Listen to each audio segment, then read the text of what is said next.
Nearly 45 million Americans, 610,000 who are Minnesotans, care for an older or disabled family member. They give an average of 21 hours each week to caregiving.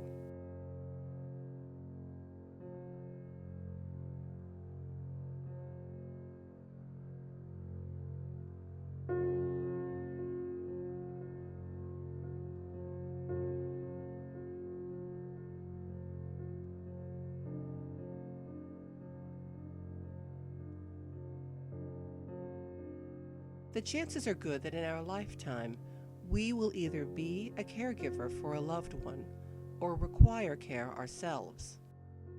A caregiver is an unpaid individual, a spouse, partner, family member, friend, or neighbor involved in assisting others with activities of daily living and medical tasks.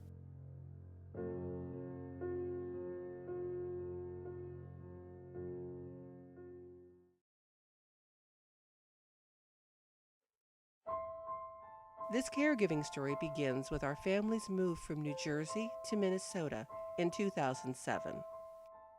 During a family vacation, we fell in love with Minnesota and decided to move to the state. Unfortunately, immediately after our February move, my husband was diagnosed with multiple myeloma, a blood cancer. I found myself memorizing the drive from St. Paul down to Rochester, Minnesota, to the Mayo Clinic.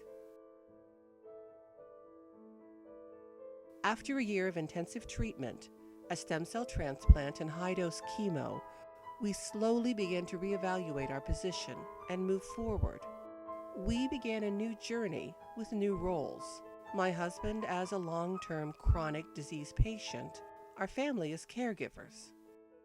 My first words to a new caregiver is, "You're not alone." When you look at an acute illness, that's pretty standard. You'll go to the doctor, you get an antibiotic, in a few days you're going to feel better, and you're done. However, with a chronic disease, that fear is just the unknown. How fast is it going to go? How slow is it going to go? Am I going to be in this stage forever? As Jerry began to improve, I realized that my job as a caregiver was evolving beyond his immediate physical needs, moving into a less medical role. My job was to help him regain his joy. It's vital to allow life to continue as much as possible, to enable the person we care for to experience daily joys, whether that is raking in the backyard or training for a marathon. We started running just 2-3 years before. My brother and his wife invited us to a 5K, and we ran, and he just came alive, and he loved it. It was just almost exactly the time he ran his first marathon that they came up with the diagnosis of the multiple myeloma. That was 10 years ago. A relationship can gradually evolve into a caregiving situation, or the need for caregiving might come on suddenly. We had a hard time getting pregnant. At first, they told us it was twins, and then a week later, they did another ultrasound, and they found another child in there, another baby. So we found out pretty early on that Joe was a little, for lack of a better term, squished between the other two. We knew that it was going to be not an easy path. Caregiving can be overwhelming and can encompass different skill sets for different caregivers. It's easy to lose ourselves in the day-to-day needs of the person we care for. We make a trip to Rochester every single 28 days. I see that he's getting the checkup, the care. They're doing all that blood work. He has any questions, and they take time to talk to him. My husband is an emergency physician. I'm probably with Joe the most. He's on 3 nebulizer medications. He gets 4 nebs a day. He gets vest treatments. We have to take all of his special food along. That's hard. Caregiving is a long-haul process, and it's going to change and evolve as time goes on, as the situation changes and as the health of the person you're caring for changes, and just really figuring out what is that plan that's going to serve you for the next 5 years, the next 10 years. A caregiving plan would be knowing what resources are available for the time being, but also looking into the future in terms of what changes might come along with the health care and the needs of the individual that you're providing care for, and then knowing who to connect with to be able to find and explore more supports when that time comes.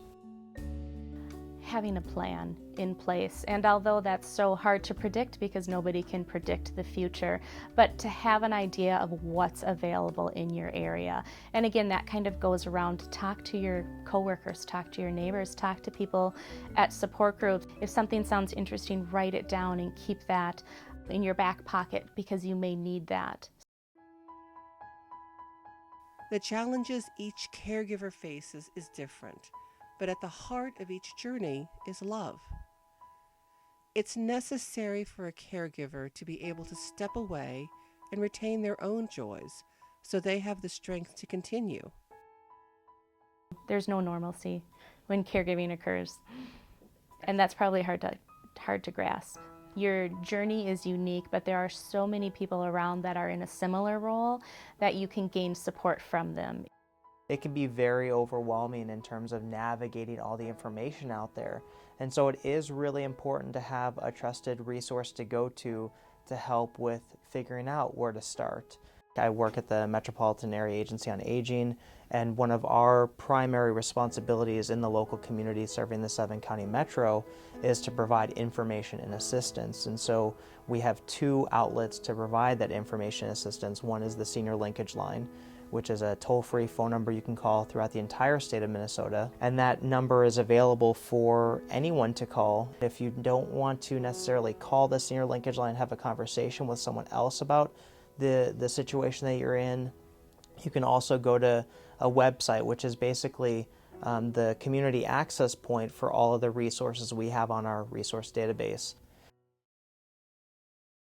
As soon as you do the ask, people will come and help you, and then the hardest part after that is probably then accepting the help. It's so important to connect with the education piece and knowing what's available to support you as a caregiver so you can still protect that identifying piece of, I am still a son, I want to still act as a son, I am still a husband or a wife, I want to act as that husband and wife and not necessarily have to just be caregiver. When Don says, got to go up and take my pills, which might be his chemo, it might be supplements, and I always say thank you, because he does it for him, he does it for me. And the same is true for me. We're in this together.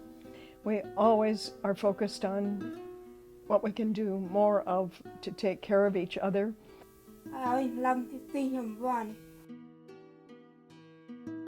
Caregiving can be difficult and complex, but also beautiful.